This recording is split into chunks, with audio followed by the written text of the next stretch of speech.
Have you ever wondered how to get text behind your images?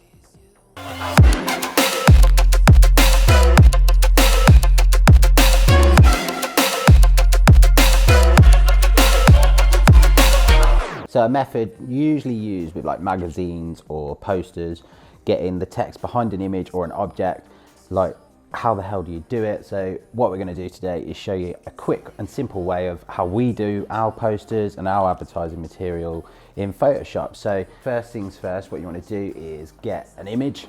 This is when I had hair. Great, isn't it? Like, hence the hat, it's cold in here. But yeah, so I had hair. We were doing a little edit of a video that we'd done from a previous event, and basically I want to get some image behind it to show, well, a few characters, but I'm going to use an example today. So it's basically the title of what we're doing today. So how to place text behind an image. It's a very simple idea. So you literally have to select the image. Let's get rid of this text quickly. Select the image. Use the quick select tool on the left hand side. Where is the badger? Right there. There it is. And then what you need to do is go to the top and it says select subject, and the AI in Photoshop, it'll select what it thinks is the subject in the photo, and then you might have to go in and clean it up a little bit. So you zoom in and look, there's a little bit here where it's missed my beard, so let's just add that on a little bit. Let's have a look elsewhere. Oh, look, it's missed my neck a little bit. Let's get that bad boy out of the way. Yeah, and then that is pretty much it. Oh, I don't want the desk though, so up on the left hand side, just click the minus. Let's click that. Oh, and look, and it's selected the knees, but not mine. There we go. I've got my subject selected. What do I do next?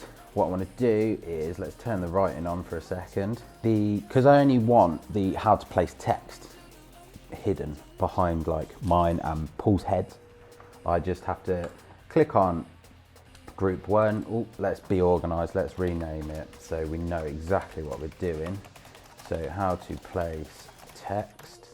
So I click on that and then come down to the mask tool and voila. Oh no, it's done it the wrong way. Simple fix. You just need to invert the layer. So let's find that bad boy. If my bar, there it is. So literally click invert and voila, it is done. We have put text behind the image, and you can do this in many different ways. If you want to move that text around, you can do it any way you want. Woo, and it's still there. It's hidden behind the pair of us. So yeah, there's a little video on how to place text behind an image. If you like that video, hit that subscribe button and the notification bell and give us a little thumbs up. If you want to see more videos, comment down below as well what you would like to see, and I'll happily put one together. I'll see you later, guys. Bye.